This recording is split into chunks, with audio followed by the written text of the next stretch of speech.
Good morning, good afternoon, good evening, everybody. Welcome to this episode of the Note Closure Show. My name is Scott Carson. As always, I'm excited to be here today, be your host on today's topic. Today's topic is a little bit about something that I see going on in the note industry on a pretty regular basis now. And it should be very concerning to everybody who's an actual real player or actually somebody who's brand new in the industry, is looking to get started, looking to learn stuff like that. And it is the sudden rise of the talkers who don't walk the walk. They talk a good game, but they don't walk the walk on their business. And you have to be very concerned about that, because the fact is, this business is always evolving. It's always changing. There are, pricing changes, market conditions changes, foreclosure laws enact. Things get delayed. There's a whole variety of different things that change. And the only way you can understand this is to literally have your nose to the grindstone on a daily, weekly, monthly basis, making offers, working through assets. It's an important facet of what we do. And unfortunately, I see more and more people springing up that haven't bought anything in a long time, and they're pivoting, which is okay to pivot, but they're pivoting to trying to become an expert to talk about the market, teaching as if it was the market from a year ago, 2 years ago, or 3 years ago. And you can't do that. Now, look, we understand businesses change. I've had to evolve my business definitely over the last 10 years. I had to change it up a little bit in the last year, where we start seeing individual or smaller notes get bid up beyond the thing that makes sense. So what I do, I evolved to start buying a lot of contract for deeds. I changed my business model a little bit to help stay in the game. I mean, I've bought thousands and thousands of deals over my 10 years, okay? If I were to stop now, would what I have to say be relevant for a little while? Of course it would.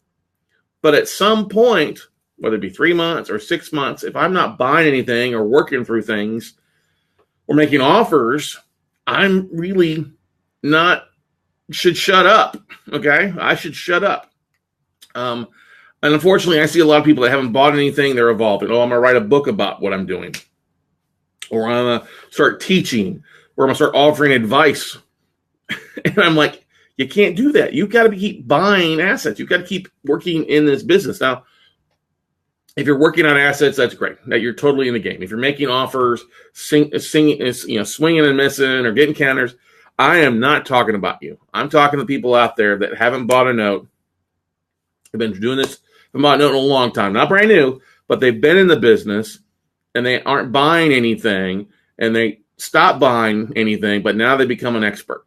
Now, the only way that would make sense if you become an expert in specific niches of what you're doing. If you're going to be, I'll give you a great, Rob Hythe has done a really good job pivoting from working for USMR to fixednotes.com with his collateral company and his due diligence aspect of it.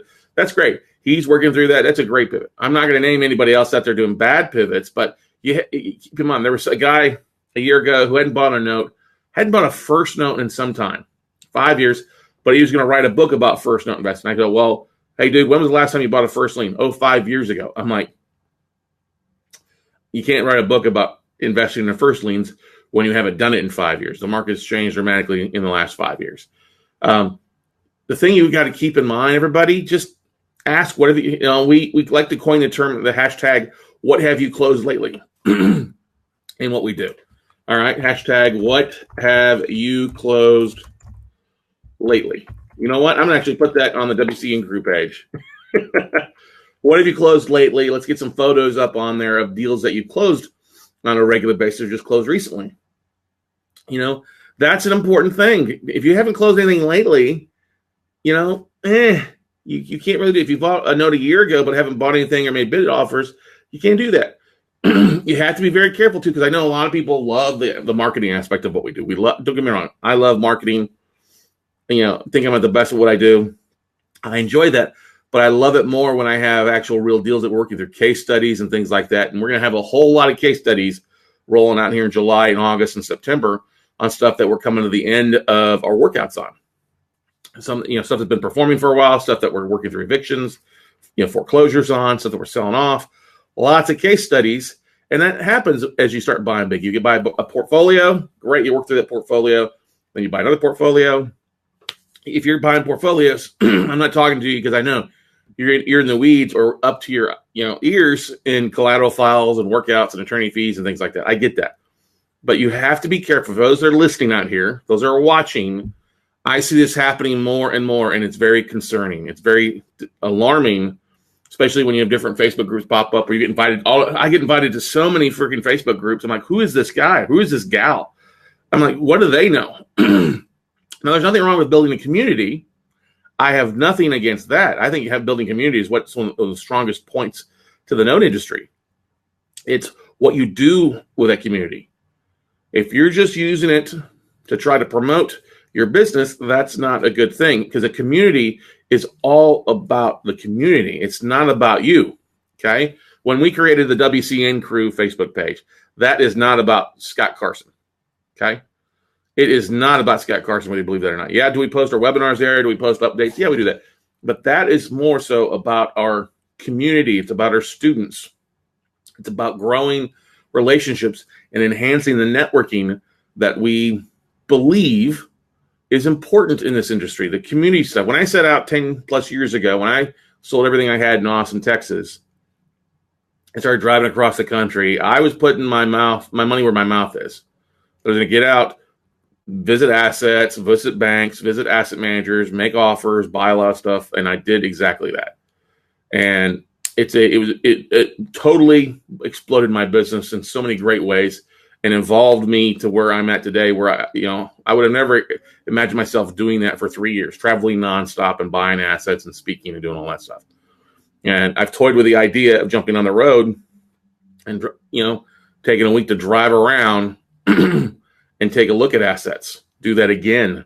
It's about time we look at some assets that we have available. So, thing I want you guys to keep in mind out there as you're out watching, you're out there talking, you're seeing things, you're seeing posts. Be careful who you're listening to. Okay? Just be careful who you're listening to. There's nothing wrong. I'm going to make a very big caveat here. I see an increase in webinars, which I love that. I think that's a phenomenal thing. There's enough vendors out there to do a ton of webinars across the board. Just try to be original with your webinars. The only reason I say that is it's important to you. If you're doing webinars, be original. Don't copy something we've done. Don't copy something somebody else has done. Do an original webinar, because that is where you really drive traffic. If you've done something or had somebody on who's been on something before, you're not going to see a very big increase in your opt-ins or tenants, because they've already heard that same old story. I'll give you an example. It's a lot of people have heard my 3 Fs, my Find, Fund, Flip presentation all across the country. All right. That's why I don't usually repeat a real estate club, a RIA, more than once a year, because it's just the same thing, but it's a great presentation. It gets tweaked a lot of times. Okay. I'm always constantly tweaking it with new deals, new updates, and solutions for that, for wherever I'm speaking at, deals in that market or deals close to that market or what's going on in the news. You have to adjust your business. If you're at a point where you're not making any offers, a lot of seconds investors are evolving into the first, which is great, because there's still plenty of deals on the first side. There's plenty of contract for deeds. Okay. There's plenty of deal flow out there for everybody. You just have to evolve. If you don't evolve, you are going to be extinct like the dinosaur. You're going to be out of business before too long. And I'm seeing some bigger names that are making a pivot, and that's great. Pivoting from notes to just traditional real estate. Okay. They're pivoting from seconds to first. Nothing wrong with that. They're pivoting from first to contract for deeds, or they're pivoting from apartments to residential stuff. A pivot happens all the time in this world. You have to be flexible. You got to be agile. As my coach, high school football coach, my freshman year, Ken Shaver, used to say, you got to be agile, mobile, hostile. That's what we called it in the morning. Agile, mobile, hostile, getting stretched out so you could be ready for whatever we're going to practice that day. Okay? You have to practice what you preach. If you're out talking about first, you got to be buying first. If you're out there talking about contract for deeds, you got to be buying contract for deeds. If you're talking about the note business, you need to be making offers. You need to be closing deals, because that's what it all comes from. We have enough people out there, and that's what always drives me bonkers. We have enough people out there who are educators doing the business, We don't need people coming in. Oh, I'm the best. Well, how many deals you closed? I've closed on 2. You can't do that. You got to keep buying assets for your portfolio. You got to keep doing. You got to keep making offers. That's the most important thing I could tell each and every one of you this morning is go out, make offers. If you're not having success in what you're doing, drop me an email at scott@weclosenotes.com. I'll put it up on the screen here if you don't know that already. For those that are listening, scott@weclosenotes.com is my main email address. And yes, I do open my own email. I do answer my cell phone. It's better to send me a text message to my cell phone than it is to drop me a voice message because I'm pretty busy throughout the day. I don't usually check my voicemail till 2 o'clock. So thing I can tell you, if you're struggling, I had a lady email me the other day. Hey, I need a script for calling banks and asset managers. I'm like, okay, great. Go to this video we did, or you can sign up for a virtual workshop, or it's in the virtual workshop manual. She's like, well, I'm not paying for that. I'm like, well, great. You're not going to pay for the stuff that we put out there. That's completely fine. You can just try to learn off a video. And I get people being strapped financially. Get it? Hey, that's why we put so much content out there for you guys to watch. But sometimes you want to go from 0 to 60 in 6 seconds, not 6 months. All right. So biggest thing I can tell you, I really want to stress this morning is deal with people that are walking the walk, not talking it. Okay. If they walk the walk, and they usually don't have to talk it because it automatically comes out. And I love the posts I see from people. Hey, just closed on this deal. Just closed on this deal. Just closed on this asset. That is a beautiful thing. Okay. But at some point when you're buying enough assets, okay, when you buy enough assets, hey, stuff just happens. People get to know. Your asset managers, your vendors all know who you are. And that is a gorgeous thing that leads to more business. It leads to pocket deals. I have plenty of people that send us deals because we close on a regular basis. Just had one pop up my email a minute ago. What I'm trying to get at, everybody, is good morning, Eric. Good morning, Laura. Good morning, Susie. Susie's got a gun. Nice. Her Facebook profile. Got to be Texas gal. Anyway, what I'm trying to get, guys, is you look at where the market is. It's evolving. We can agree to that. You just got to be ready to evolve with the times. And the only way to do that is to keep your nose to the grindstone, to keep buying deals, to keep moving on. Now, there are people getting out of the business, or people getting in the business every day. Oh, this business is too hard. I hear that too. That's fine. Oh, I don't want to do that much work. I'd rather just write a check. Okay, that's fine. I'm going to go back to what I was doing before because I find it a little bit easier. Hey, that's fine. There's nothing wrong with that. Okay? If this business was easy, everybody would be making business. It is not the easiest business out there. I mean, I got one deal right now. It's going on year 2.5 in Chicago. Oh, my gosh. I'm waiting for an email from my attorney because she had to go to court to try to evict this guy who's on his last straws and trying to sue everybody who from the beginning to the end.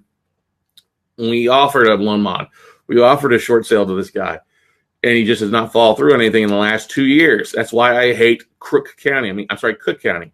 And the judge gives another extension. I'm going to fly to Chicago. I want to have some words with the judge. All right.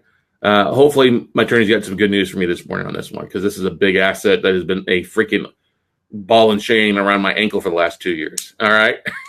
But anyway, the reason I know about Chicago is I have assets there. The reason I know about contract for deeds and what's going on, because I'm buying assets on a regular basis. You guys can do the same thing too. Now, obviously, as you're brand new to the business, the best thing you can do is have some sort of game plan. And everybody's game plan is going to be completely different. And so be you, play your game, be who you need to be, and work your game plan.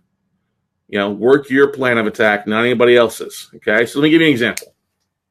We use the whole, 250K in 12-month kind of example because it really works if you are going to work it like that. All right. So let's say you need $5,000 coming in off of cash flow to cover your bills. You need $5,000 coming in. All right. And let's say you don't have any of your own money. You're going to use partners' money, somebody or you're going to use JV money. So that's basically, if you're going to basically pay double, that's $10,000 you need coming in. Well, if you divide $10,000 by $500 a month average cash flow based off of payments or old principal and interest payments added a little bit, so $500 a month is coming in on average. Okay, divide that by $10,000. What do you get? That's 20 deals. right? 20 deals. All right. Now that's great, but we all know that every offer you make is not going to get accepted. All right.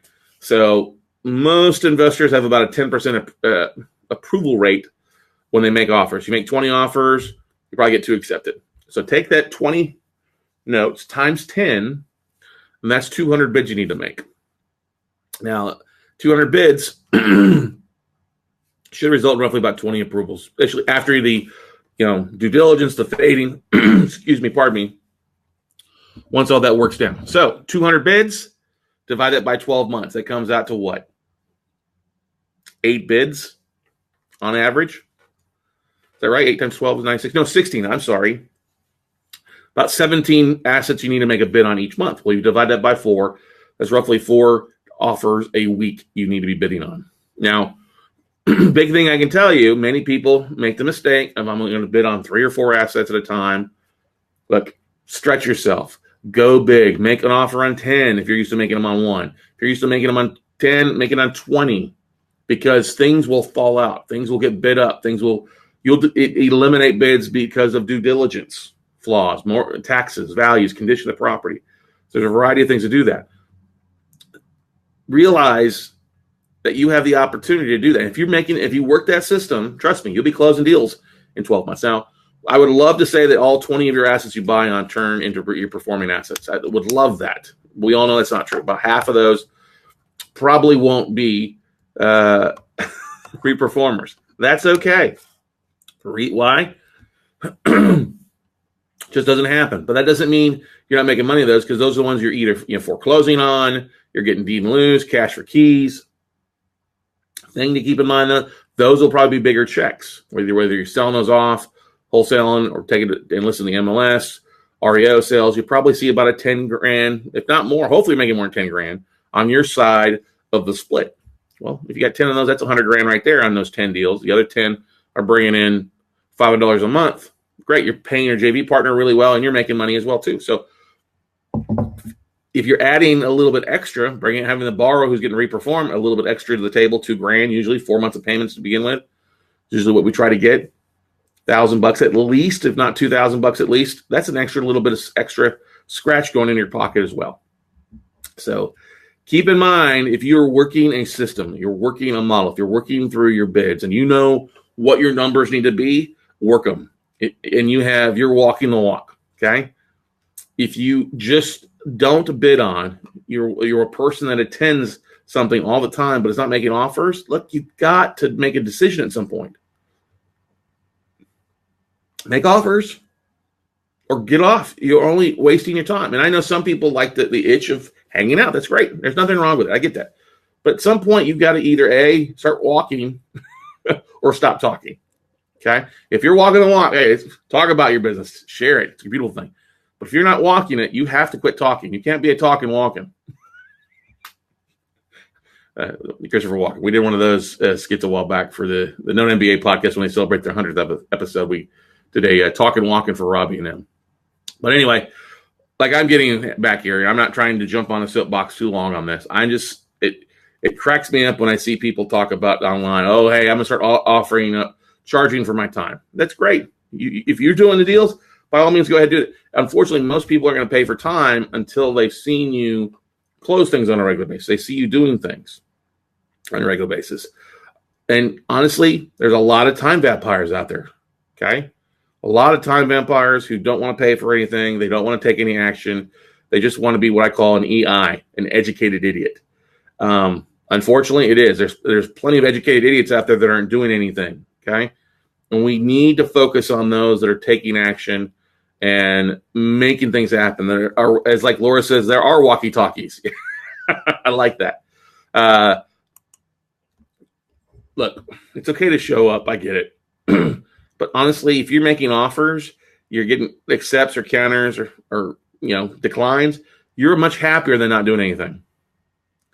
When we don't make offers for a week or so, I start getting antsy here in our offices. I'm like, oh, we got to get me some more offers. I'm always constantly trying to have at least 20 offers available. Now, we slowed down a little bit, taking vacation, ramping back up, getting some more offers out, going to be making a bid on a chunk of assets, a pool of assets here Monday, working through the weekend a little bit on that, especially on Sunday. But that's the thing I'm trying to get at, everybody. You got to realize that, hey, this business, there's really only about 5% of people do anything. With all the workshops that we do, with all the online stuff, only about 5% of people actually take action. And I wish it was so much more than that. I wish there was a lot more people taking action. There's people that are learning. They're on the first cusp of that. But making offers is the second really big step. The third thing is you have to market. Okay? I talk to people every day. Oh, hey, we got a little bit of money in our 401k. We got a little bit of money in our IRA. We're use that to get started. And they don't start marketing. Look, you got to market. Trust me. Those that market don't have a problem raising capital. They don't have a problem getting deals closed or finding deals because they market. Those that refuse to market only make their entry into this business or the success. They're only delaying. They're only delaying their success, not sex. Delayed sex. That's funny. They're only delaying their success because they don't market for what they do. Bill Griesemer sent me an email this morning. He was like, oh my God, I sent an email last night. I've already got 8 people that have opted in to fund deals with us. Congratulations, Bill. That's awesome. Proud of you. You're marketing. You're talking. You're making offers. You're walking the walk. Okay? Chris Savani, Eric Hyde, Gail Villanueva, Gail Greenberg, Patty Ped, Katie Moton.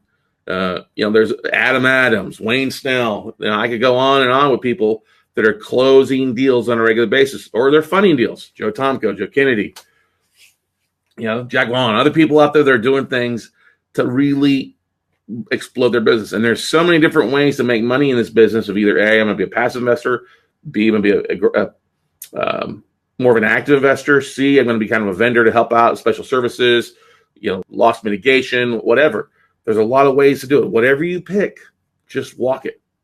Okay? You'll be much happier versus just talking. And if you guys have any questions or comments, I see people on here. Good morning, Brady Durr, Mr. Mortgage Medic. I see you out there. Who else? Susie's still on here. Blake Allen, good morning to you, buddy. One of the best things I could tell you guys is if you're not making offers, you are, I guarantee it's probably eating inside.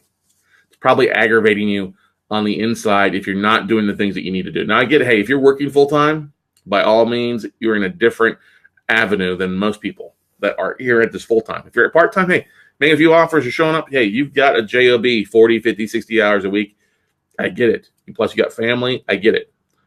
When I'm talking about those guys out there that are not taking advantage of the opportunities, they're not taking advantage of the times that they have to make things happen. The Cody Coxes who are juggling work to make things happen. The Riaz Lakhani, the Haitham Edelways who are closing on assets. The other guys out there that are really doing it to make things happen. Now, I understand sometimes, hey, we bite off when we shoot. I've had several investors reach out to me recently like, Scott, can you help me sell these assets?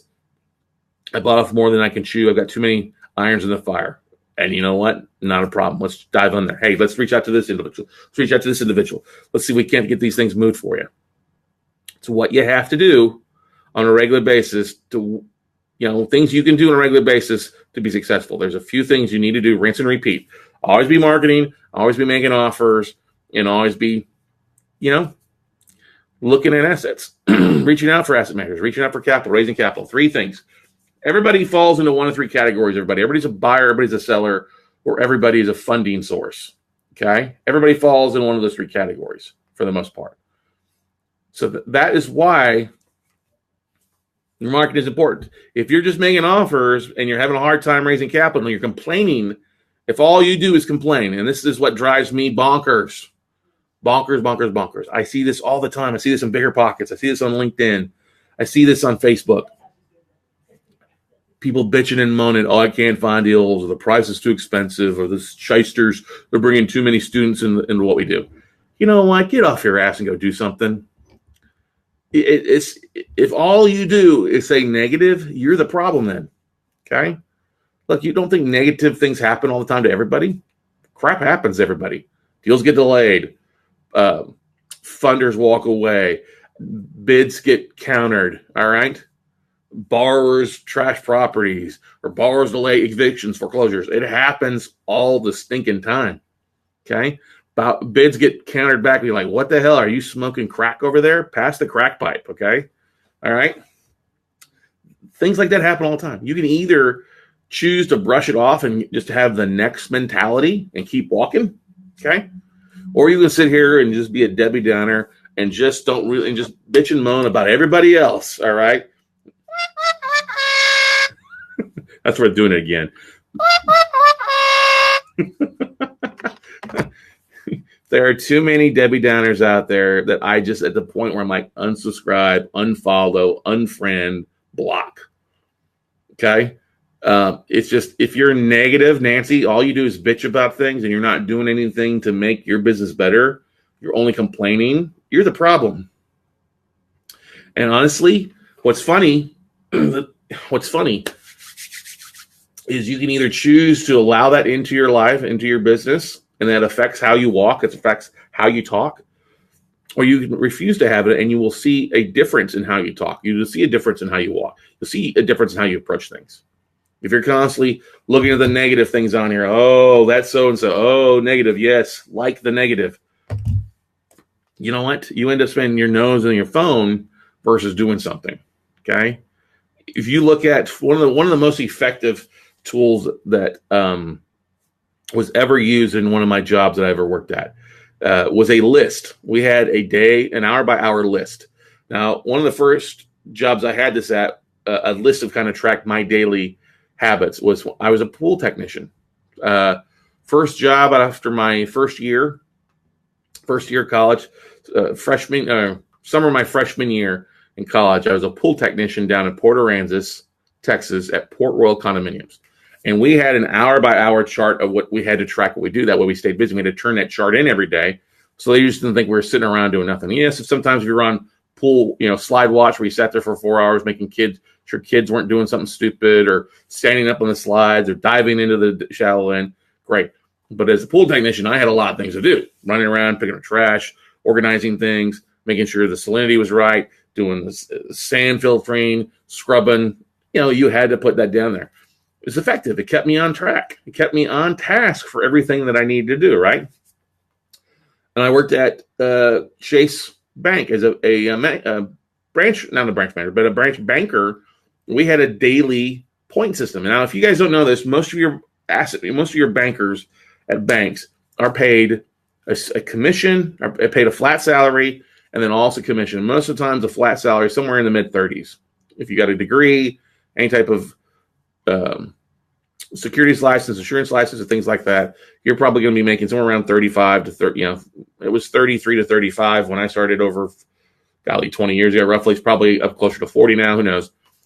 But you have these huge opportunities to make profit on the products you sell: credit cards, mortgages, investments, cross-selling. That was one of the best sales that Trains ever had, was as a banker. And you keep track of that, because when the end of the month came out, when you had your commissions ratio, you'd match up with what you supposedly sold with what you got credit for. There's always errors in it. They always left stuff off. So you had to track this stuff. So on a daily basis, we track, okay, how many accounts did I open? Who did I open up? Did I get them set up with this? How many loan apps did I take? How many investments did I sell? How many credit cards did we get people approved for? Literally a day-by-day basis of what to do, of what I focused on. That way, I knew what to expect coming into the month. It wasn't a surprise, and my check rolled in, right? Now, one of the things that I've done, and I've seen that in the real estate industry, is when our buddy Roland Frazier, had a chance to spend some time with him years ago. He came up with a 30 by 30 matrix to help you walk the walk, help you make, basically it's a calendar on one end, days of the month down, actions across the top, okay? And you had little boxes to check off. Oh, I sent an email blast out this day, or I sent a postcard in asset managers, or to IRA investors, or I attended any meetup group, or all these 30 plus items across the top for traditional real estate investors. So what I did is I tweaked that about 2 years ago, and we turned that into a 30-30 matrix. That helps you identify, okay, what can I do today? Now, you're not going to do everything every day. That's impossible. But if you look at your calendar and you start tracking how effective you are each day, really, if you're doing 3 things in a day, Facebook posts, email blast, maybe doing a short deal video, something like that, you're doing a variety of different things to keep it fresh. That's walking the walk. That's sharing what you're doing. That's marketing. And eventually, at the end of the month, if you did 3 things a day times 30 days, that's 90. You got an A. I guarantee if you did that for 3 months, you're going to be inundated with potential private investors, and then also deals if you're marketing out to asset managers or things like that. Those are the two biggest things that determine if you walk. It all starts with the marketing. It all starts with what you do. Unfortunately, most people don't know how to market because they come from a job. They don't know how to hold themselves accountable, not cannibal, accountable on a daily, weekly, monthly basis. We get sidetracked with Oprah. We get sidetracked with our email. We get sidetracked with Facebook. We get sidetracked with just family and drama, politics, CNN or fake news or sports or whatever like that. Or just watch movies all day long. We get sidetracked with that stuff. It's very easy to. I get that. If you need help when learning how to walk, there's no yellow brick road to lead you to the land of Oz. If you need a path, what I would do is check out the video. Go to our WeCloseNotes.tv series and do 30-30 matrix. You'll see it pop up. Great video we talk about, but it's very simple. Very simple just to create a spreadsheet. Days of the month from the 1st through the 31st or whatever, how many days in each month. And across the top, just write 30 things that you should be doing or could be doing in your note business or your real estate business. And I guarantee, as Laura Blunk just says, it allows you to avoid the drift. It avoids you to stop drifting in your note business because the fact is you'll be focused, you'll stay on task, and you'll always have something to look at your calendar, which I know some people put it right by the calendar. You know what we're going to do? I think one of the things that we're going to do is next week is I got a great idea that we'll do. We'll do something special in an episode next week for the 30-30 matrix. I'll bring it in. We'll talk about those 30 things you can do. Be a great episode for everybody, and we'll go from there. But yes, Laura Blunk, no drifting. And what I mean by drifting is if you ever read Outwitting the Devil by by Napoleon Hill and Sharon Lecter, talks about the fact that the devil is successful by getting those that can be successful, can be focused to drift away from their main focus. The people that are most successful are the ones that are more focused on just specific things, and they get that specific thing done versus drifting. And we all struggle with drifting. Yours truly as well struggles with drifting. So stay focused, go out, make things happen, make offers, market, walk the walk before you talk the talk. And trust me, if you walk it, you won't need to talk. You'll basically be walking and carrying a very big stick of deals to send your message out to everybody out there. So guys, gals, that's all I've got for today. Go out and make something happen. Seriously, take action. That's what I love about the note business. There's plenty of people taking action that can outdo those that are negative Nancy's out there. Got to hit that one more time and help us all climb to the top. See you guys later. Bye.